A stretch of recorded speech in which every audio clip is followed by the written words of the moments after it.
Great, I think we're ready to start. So I'm gonna start. All right, I'm gonna. Okay, and I'll mute.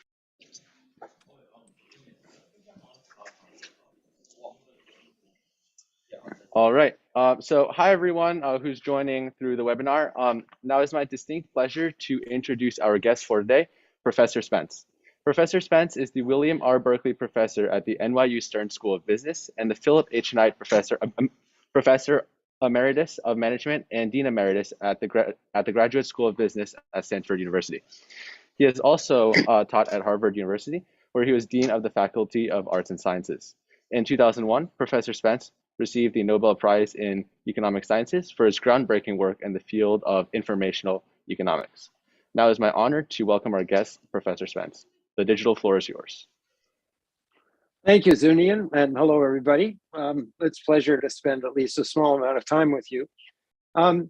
So, you know, when I was a young economist doing my kind of research, I was focused on the informational structure of markets. And one of the interesting things for, you know, a person who's my age is that it sort of comes back in the form of the transformation into the digital economy that we're going through, because it does dramatically.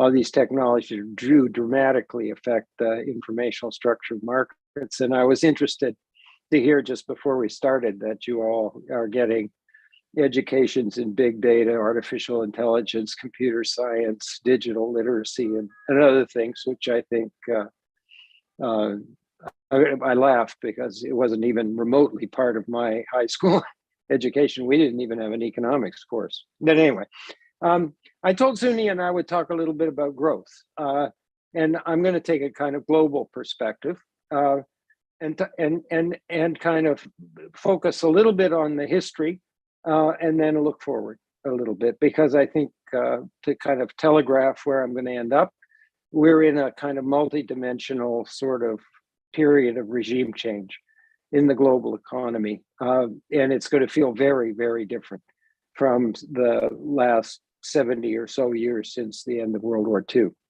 So the short version of the story is that real growth in the world, meaning growth in per capita incomes and all the things that go with it, you know, opportunity, freedom, you know, shorter working weeks, more leisure time, more time to be creative, and all the other things that we associate with that.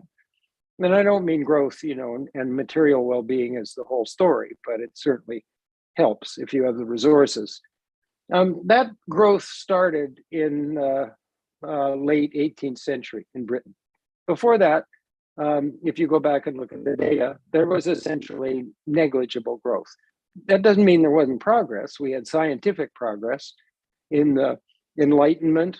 You know, we had scientific and engineering progress in the Renaissance here in Italy, where I am now. Leonardo da Vinci is a well-known name, but it didn't translate at that time into significant, you know, measurable kind of changes in the growth of economies. And that did change in the British Industrial Revolution, because a whole bunch of science and technology was brought to bear on economic activity, right? So you had the steam engine, eventually you had electricity, you had breakthroughs in public health. There's for those of you who want to take a peek at my book, The Next Convergence, there's a fascinating graph that's produced by the late Robert Fogel, a Nobel laureate in economic history, which tracks this. It does it in terms of population, but basically it's the same idea. And so you'd see an absolute, you know, spike, inflection point, somewhere around the late 18th century. And then for about 200 years, you had real growth in the global economy, but it was only real growth in countries we now call advanced or developed countries. The rest of the world was poor. Much of it was parked in essentially colonial empires of a variety of kinds, and that those structures were not designed to produce, you know, the spreading of all this technology. So what happened is that the British started first. It spread to continental Europe, and then it spread across the Atlantic to the United States and Canada, and eventually to, you know, Australia and New Zealand. But then the rest of the world was sort of left behind. And so you had a massive, even though the growth rates weren't dramatic, you know, 2% in real terms per year, Basically, you had, if you run that for 200 years, you get fairly big differences in the life and in economic circumstances of people. And so at the end of that period, let's call it the end of World War II, you had 15% of the world's population that lived in countries with moderately high incomes by then. And the rest of the world was, lived, they weren't unaffected by this. There were trains in Africa and so on. But most of the rest of the world were in a condition that was approximately similar to what they were 2 centuries before. And that at that point, for reasons I'll mention very briefly, that pattern changed. And we started to get real growth in the rest of the world. Some of the poorest countries in the world, but there was poor countries everywhere, right?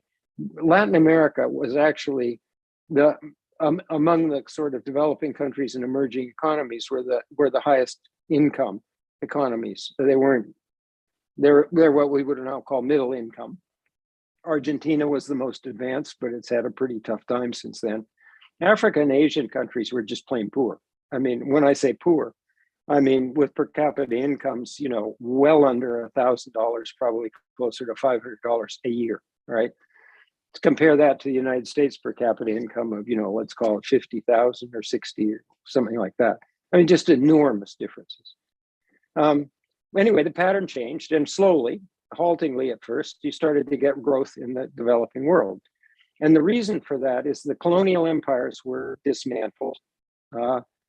The global economy was opened up in a sequence of policy decisions, international policy decisions, led by the United States, that started out with the General Agreement on Trade and Tariffs, which is essentially a way of removing barriers to trade. And that went on for a long time. And in the 1990s, that turned into the World Trade Organization, which I think you've probably heard of. And finally, technology, provided an enormous tailwind to this. So we had air transportation, we had, several revolutions in telecommunications technology, and now we have the internet as a platform for organizing global supply chains that are really quite complicated things, and you couldn't do it before. So it's kind of, you can track this in detail, but it's sort of steady progress. And then the big entities, the future economic giants, entered the fray. Not immediately later. The reforms in China began around just before 1980 and produced stunning growth. We're talking 7, 8, 9, 10% a year. Many of you have heard of this rule of thumb called the rule of 72. If you want to know how fast something's going to double, at a specific growth rate, you take the growth rate and divide it into the number 72. So if at 1%, you double every 72 years, at 2% every 36 years. At 7%, you're doubling every decade, right? And at 10%, you're doubling every 7 years. This is just breathtakingly fast sort of speed in economic terms. And there have been several cases of growth, sustained growth. Now, I want to emphasize, 1 year of this doesn't do all that much, but 25 years does a lot, right? In 25 years, you grow, you're getting close to sort of doubling and then doubling and then doubling again, which is times 8, right? But when you're really poor, you got to double a lot to make it into the upper reaches of the range of incomes that all of us, all of you and many of the rest of us enjoy. So it's a multi-decade process, even at high speed, you're talking half a century. China's been at it for 40 years now. They're a high middle income country. They are very likely to be a high income country within the foreseeable future, maybe a decade and a half. But that'll be a 50 to 60 year journey. And that's about as fast as you can go. And the next economic giant who's showing up is India. India's potential growth is probably among the major economies in the world, is certainly the highest, because as this growth occurs, basically you can grow at very high rates in the early stages, and then you start to slow down, and eventually you get the growth rates associated with us, the developed economies. And even at the best of times, when we have a surge in productivity, we grow at 2.5%, 3% a year. And that's with a big general purpose technology like the digital ones that are coming to us now. So that's a story, and and so it kind of brings us up to the present. Now that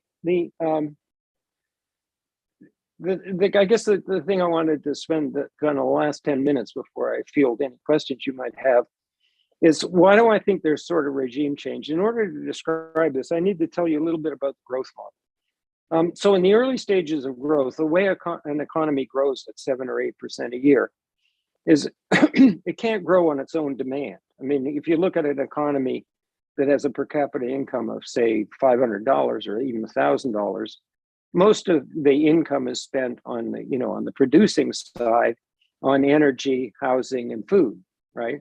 So there's nothing in there that allows for specialization. As you get richer, you buy more stuff, both from domestic sources and eventually, and also from the global economy. But the way the growth model works was summarized beautifully by Sir W. Arthur Lewis, who's a Caribbean economist, Nobel laureate. And basically what happens is in an economy that hasn't started growing, there's a huge amount of labor in traditional sectors, especially agriculture. And it's, most of it's not needed there. And what happens is that when the country starts to grow, it connects to the global economy and it develops a sector or a few sectors which it specializes in which it has what economists call a comparative advantage. That's probably a term that you've run into in your courses. That means, it doesn't mean you're better than anybody else at it, but you're relatively best at. And that thing you can sell to the global economy. The normal basis of comparative advantage, unless you have a lot of oil and minerals, is labor intensive, process oriented manufacturing and assembly. So the normal starting point traditionally has been textiles and apparel, as because you have at least elementary level educated people, hardworking, and these are things that require these manual skills. And that produces explosive growth, and eventually the economy starts to become richer, deepen itself technologically, but the critical moment comes when you've reached middle income levels and there's no more surplus labor, to extract, right? So that growth engine, which is you basically taking people who aren't needed and putting them to work in much higher productivity sectors, selling the output to the global economy, you run out of surplus labor. And that is called the Lewis turning point. And at that point, further growth requires productivity increases more or less across the entire economy. And it has a noticeably different set of characteristics as a growth dynamic. Something like that has happened in the global economy. So now I'm fast forwarding into the future. And so if you sort of think about the last 3 decades, I realized in the early part of that period, most of you in the room couldn't think about it very hard. But the idea is we have been bringing huge amounts of underutilized productive potential in the developing world into the global economy.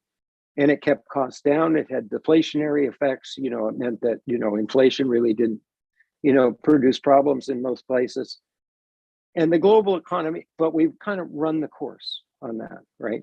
We now have a much bigger global economy with a huge multiple millions of new middle-class consumers in China, in India, in Indonesia, all over Asia, right? We've got a few new advanced countries like Japan, like South Korea, like the Taiwanese economy, et cetera. And so on the one side, we've got a huge increase in demand. And on the other side, we've kind of used up a substantial fraction of the underutilized labor. And so what the world we're going to live in now is one that can't count on driving productivity in the tradable part of the economy, essentially by bringing more and more people and more countries into the global economy. So by analogy, you might think of this as a kind of Lewis turning point for the global economy.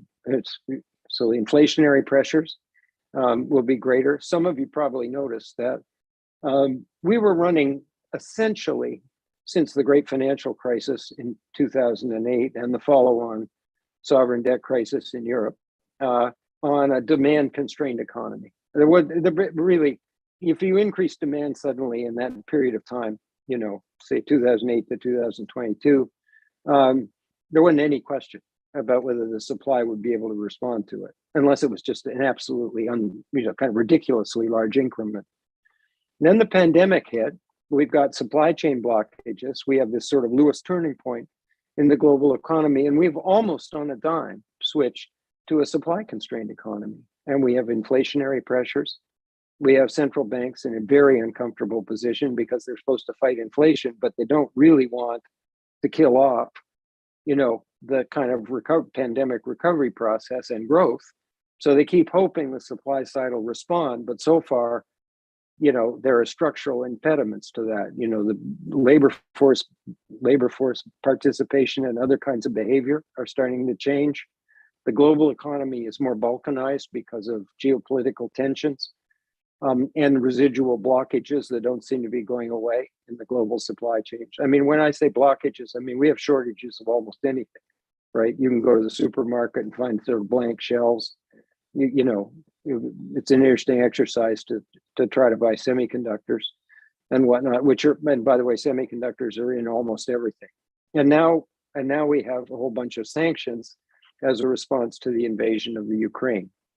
So the conclusions I draw from this, and then overlaid on this, we have major transformations underway that are going to change the way we live and work. One is a multidimensional digital transformation. The second one is a revolution in biomedical science. The third one, we hope, is an energy transition that makes our growth paths sort of sustainable. And all of that in addition to the sort of what I just described, which is the net result of 70 years of growth and more to come in the emerging economies. So it feels different, and because of dual uses of digital technologies, there's all kinds of impediments to what used to be a pretty open system. And the most dramatic example, of course, is the sanctions and disruption due to an invasion. So it is going to feel like a very different world, and to be honest, and it's going to feel like multidimensional overlapping transitions. So you'll learn about equilibrium in economics, but this won't feel much like an equilibrium, at least for a couple of decades or so, at least unless I'm dead wrong in what I'm telling you. I think there's some good news. There are hugely attractive, potential, inclusive growth patterns associated with digital technology, and not just traditional growth. I mean, you can deliver healthcare to underserved populations who live in remote areas with the right kind of digital infrastructure and so on. You are going to see telehealth. Same thing is true of various aspects of education when there are deficits out there. And all of this overlaid on top of just general availability of kind of information, because over a 25-year period, virtually all information is now available in digital form, which means it has the characteristics that we know. And you can go on from there. You can do credit scoring and extend credit, meaning lend people money using artificial intelligence and very large pools of data, machine learning and very large pools of data in a way that you just can't. You can't price it. You can't assess the risk in the traditional channels in the world that I spent most of my life living in. So there's a huge potential there.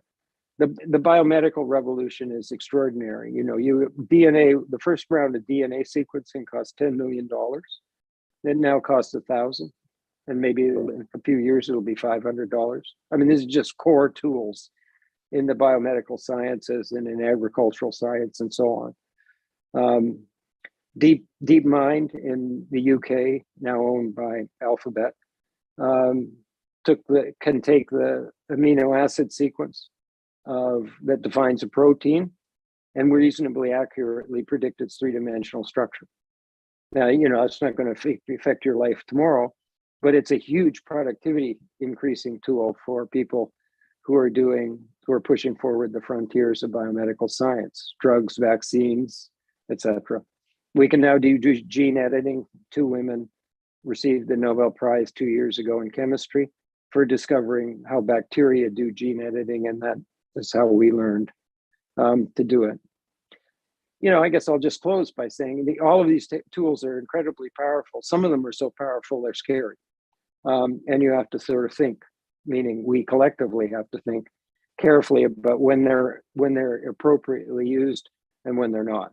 And what that applies to biology, it applies to machine learning and artificial intelligence. I mean, mindless use of artificial intelligence can give you, replications of human biases and other things. So it's a bit, I guess it's fascinating, challenging, and if we're smart, it creates a huge potential for multidimensional improving the lives and well-being of a lot of people all over the world.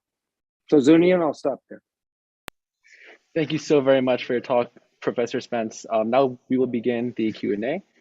Okay. So one question is, climate change is arguably like one of the largest or most pressing issues facing humanity today. Yep. So with the damages of climate change becoming more and more apparent, some scholars have proposed the concept that economic growth should come second to preserving the environment, such as through a model called donut economics or circular like economy. So what bounds? Well, yeah, and then these kind of models balance human needs and social boundaries. So what is your opinion on these models? And do you think that global society can truly and sustainably prioritize environmental welfare over pure economic growth? Yeah, I'm cautiously optimistic about that, although we're sort of late in the game, to put it mildly. So we have climate change with us, with consequences. I now think the climate events are sufficiently frequent and global in scope and severe that they're actually going to require us to behave in a different way, to diversify, whether we're companies or individuals or countries. But I would like to say one thing about this, confronting, climate and environmental on the one hand and growth on the other. It appeals to people and it sounds right. But one of the principal reasons, not the only one, but one of the principal reasons for taking climate change seriously is to avoid a total collapse, of economies like 20 or 30 years from now, like catastrophic collapse, right? Where, whole regions can't grow crops and other things.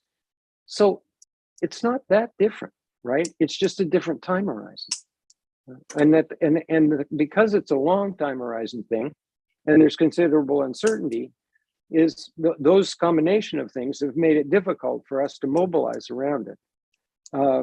So I guess I would say in response to the question, if we're going to respond, seriously to climate change, and yes, the donut economy is a circular economy, a whole bunch of new technologies that will come along with some declining costs of a variety of green technologies like solar, are all going to help us, get this done if we get it done. But basically, we'll fail if we keep focusing on growth this year and next year and think it's different, from growth that's durable. Excuse me. Growth that's durable. That was my brother in Canada. Growth that's durable, so that there's a reasonable set of economic opportunities for our children and grandchildren. In other words, it's really a time horizon question. Thank you so much. So the late economist Simon Kuznets once said that there are four kinds of countries: developed countries, there are like underdeveloped countries, and there's Japan. Nobody knows why it grows, and there's Argentina. Nobody knows why it does not grow. Surprisingly, in the early 1900s, Argentina used to be one of the world's wealthiest countries. Scholars have proposed many reasons for why the Argentine economy has faltered since then. Professor Spence, what do you think are the main causes behind Argentina's lack of growth? And do you see any potential lessons from its failure that countries today can use, or if there are any parallels that are being seen today? Yeah, so and this is a question I've thought a lot about. So I grew up in Canada, and if you look at Canada and Argentina in economic terms, they're rather similar. Similar sized population, beautiful, huge range of natural resources available to it, and so on. And it's true. The premise of the question is true. Argentina probably at a higher per capita income at the start of the 20th century than Canada. And then their paths diverged. And I think the simplest answer to this is governance, right? I mean, there is a tendency among sort of, the neoliberal types to write government out of the script, but you can't, right? The government, is a partner for the private sector and the market system in virtually every successful model that we know. And both of them can go bad. The private sector can become kind of self-centered and self-interested and pursue their own interests and, kind of forget about the public interest, and the government can get lost too. And in the specific case of Argentina, although this is fairly common in Latin America because the wealth distribution is relatively skewed in Latin America because they didn't have any major reform, like land reform, unlike China, for example. When the communists took over, they took everything, right? I mean, that may be a fairly extreme way of dealing with that, but anyway, it got dealt with. So that you had a sort of more egalitarian starting point. What happens in Argentina and some other Latin American countries is you get big policy swings. So you get very sort of market-oriented, also you kind of market fundamentalist approach to economics in which the government's written out of the script on the basis that, either they're captured by special interests or they're incompetent or something like that. And then you get a swing back, to various forms of left-leaning populism in which they kind of forget about growth, and pursue redistribution. And none of those extreme, and then the pendulum swings back and forth. And, with various crises inserted in the middle. These things don't work, basically. You need a kind of centrist, pragmatic government that thinks of it as a problem solver and has the objective, even if they don't exactly know how to get there, of pursuing the long run interests of the people who inclusively in the economy, and that I mean the follow on question is probably, so how do you make sure you have good governance? And there's no answer to that, right? There is no answer to that. Lots of countries have. The most common reason for poor performance over a wide range of developing countries and time is not bad economic strategy. It's defective governance. And it's characteristic of autocratic governments, but also a wide range of democracies that develop pathologies that may not be just as bad, but they're certainly debilitating with respect to economic growth. Thank you so much. So with the last 2 minutes, I think we can end on the question, what is one thing that you would suggest a student who is interested in studying econ to focus on in the next 5 years? Well, one of the reasons I chose economics is because it's an enormously broad field. And so I mean, it's attractive from that point of view because, you've got everything from policy to sort of mathematics and computer science, and now big data is an important part of our lives as it is virtually everybody else's as well. So that's the attractive part of economics. I think I've always thought that the right approach early on in one's career or education is to stay broad. I mean, my advice would be don't pick something and dive in to the extent that you can't, maintain a broad field of vision. There's nothing wrong with diving in and focusing on something, because that's how you find out if you really enjoy it, love it, and want to pursue it further. But it's not a good idea to kind of get caught in a deep hole that you've dug or in a silo, because so much innovation comes from sort of noticing something kind of in the sort of periphery of your field of vision. And I guess the other thing I would say, in this world, it's probably a good idea, if you're going to pursue economics, to have some background in political economy. This is getting increasingly difficult. And maybe it was never a good idea to sort of separate economics out from, what I'm saying is especially true if you're interested in policy, because political economy puts constraints on policy that you don't notice if you're just focused on the economics. So you might think something's a good idea, but you can never get Congress to vote for it. So it's not very interesting, if you see what I mean. There's lots of versions of that. I hope that's responsive to the question. I mean, there's just so many interesting things to do. I think if one is interested in sort of research and a career in research and teaching, there's just a host of really important sort of unanswered questions and things that we don't completely understand very well. So I characterize it as a target-rich environment now. I do think the background you all are probably getting in digital is important preparation. Thank you, and I absolutely agree that the environment is definitely one of the most pressing issues right now to examine. That was a wonderful discussion, and on behalf of Weston High School, I want to thank you so very much for joining us today and for sharing your opinions on economic growth and beyond. And thank you so very much again, Professor Spence, and thank you everyone for coming. It's a great pleasure. Thank you, Zanian, and others for having me. Thank you. Take care. Have a good evening.